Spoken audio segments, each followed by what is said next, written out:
यानी अत्यंत गोपनीय रहस्य को सुखदेव जी ने सारे शास्त्रों का मंथन करके एक अध्यात्म रूपी दीपक जला दिया हम लोगों के लिए। सारे शास्त्रों का तत्व निकाल करके भागवत, सारे शास्त्रों का तत्व है भागवत। अरे भागवत विद्वानों का अखाड़ा है, भागवत कोई साधारण ग्रंथ नहीं है। ये बड़े बड़े विद्वान इस भागवत में टक्कर मारते हैं। थोड़ा सा हम भी निकाल पाए हैं उस भागवत से तो आपको दे रहे हैं।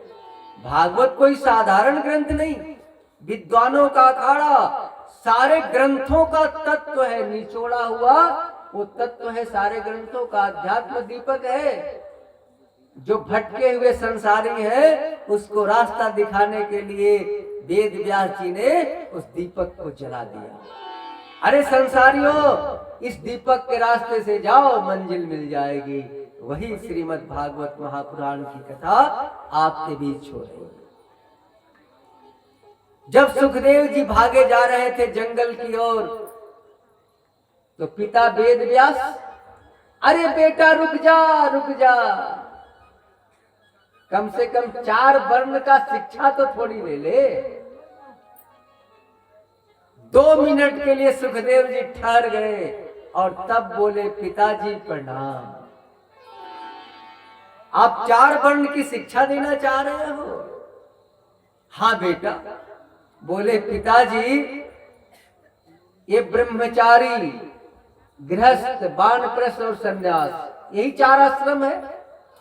हाँ तो पिताजी, स्त्री का त्याग करने वाला यदि ब्रह्मचारी हो जाता तो जितने सारे नपुंसक हैं सबको स्वर्ग चला जाना चाहिए। तो पिताजी, स्त्री के त्याग से कोई ब्रह्मचारी नहीं होता। ज्ञान को जानने वाला, ब्रह्म में विचरण करने वाला ब्रह्मचारी होता है। पिताजी, आप गृहस्थ को ब्रह्मचारी कह रहे हो, गृहस्थ आश्रम की बात कर रहे हो। बाबा, यदि इस गृहस्थ को मुक्ति मिलनी होती तो पेट प्रजनन करने वाले, ये बच्चे जन्म पैदा करने वाले पशु पक्षी और मनुष्य को मुक्ति मिल जाती पिताजी, फिर नरक में कौन जाता? अरे पिताजी, यदि आप वानप्रस्थ को में रहने वाले को कहते हो कि मुक्ति मिलेगी, तो सारे पशु पक्षी को तो मुक्ति मिल जानी चाहिए, ये तो जंगल में रहते हैं। पिताजी, आप कहते हो सन्यासी को मुक्ति मिल जाती है, तो पिताजी ये जितने भिखमंगे हैं सब स्वर्ग चले गए होते।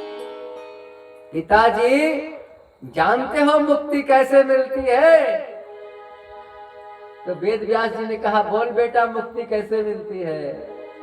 तो पिताजी, मुक्ति केवल घर छोड़ने से नहीं मिलती, मुक्ति केवल जंगल में जाने से नहीं मिलती, मुक्ति केवल पत्नी को छोड़ने से नहीं मिलती पिताजी, और मुक्ति केवल दाढ़ी जटा बढ़ा लेने से नहीं मिलती।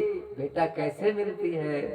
तो पिताजी, मुक्ति मिलती है, मुक्ति तो रित के ज्ञान में मिलती है, यानी आत्म साक्षात्कार में मिलती है। रितम ज्ञानेन मुक्ति। वेद व्यास जी मौन हो गए कि मेरा लड़का तो हमसे भी आगे निकल गया और जंगल में चले गए। इस तरह से हमने आपके सामने थोड़ी सी सुखदेव जी की चर्चा की, और सुखदेव जी की चर्चा कौशिकी संहिता में आती है। अमर कथा किस कथा को कहा गया मालूम है आप लोगों को?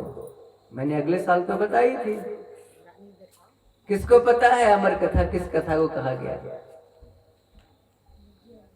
आप लोग कथा पर साल नहीं सुने हुए हमारे? अमर कथा, श्रीमद् भागवत महापुराण की कथा को अमर कथा कहा गया। यही है अमर कथा जो आपके बीच हो रही है। इसके बताए रास्ते पर चलने वाले का नाम अमर हो जाता है। शरीर तो मिटने वाला है, मिट जाता है। राम का शरीर मिट गया, कृष्ण का मिट गया, तो हमारा भी मिटेगा। लेकिन हमारी कृति नहीं मिटेगी जो भागवत के बताए रास्ते पर चलेगा। तो यही है अमर कथा। तो अमर कथा के बारे में थोड़ी सी चर्चा आपको करेंगे। इसमें सुखदेव जी की बात है। भागवत में तो एक कथा नहीं है, एक कथा कौशिकी संहिता में। माता जी चुप रहिए ना, जो नहीं आरती ले पाया होगा यहाँ आरती दे दे, बैठिए कथा सुनिए। क्योंकि मंच पर बैठने वाले एकदम मौन, और हमारे श्रोता भी बहुत अच्छे हैं। कल थोड़ा थके हुए थे तो, लेकिन कथा सुनने का रसपान का यही तरीका है, पता ही नहीं चले कि भीड़ इतनी है, एकदम शांत। तो एक बार गोलोक धाम में राधा रानी कहीं जाने की तैयारी कर रही थी। राधा रानी एक तोता पाल रखी थी। तोता बोला, माता जी कहाँ जाने की तैयारी हो रही है बिना बताए? तो राधा रानी बोली, ये राधा शब्द का अर्थ जानते हैं आप लोग क्या है? राधा, राधा के बिना कृष्ण आधा, और पत्नी के बिना भी पति आधा। क्योंकि बिना पत्नी का पति का काम चल ही नहीं सकता, वो भी आधा है। इसीलिए भोले बाबा को अर्धनारीश्वर के रूप में दिखाया गया। तो राधा को थोड़ा सा जानते हैं, राधा आधार कार्ड जो मोदी जी दिए हैं ना, आधार कार्ड, 5 बार आप आधार आधार बोलो, राधा हो जाएगा अपने आप। बोल के देख लो, 2-4 बार बोल के देखो, आधार राधा में बदल जाएगा। वही द्वापर वाली राधा सबके घर में आ गई भैया, सारे बाधा को दूर करने के लिए। वो आधार कार्ड, बिना आधार कार्ड का कोई काम नहीं होता। वो राधा है, कलयुग में आधार कार्ड बन के आ गई मोदी जी के द्वारा। जिस तरह से आधार कार्ड के बिना कोई काम नहीं हो सकता, उसी तरह राधा के बिना भी कोई ना काम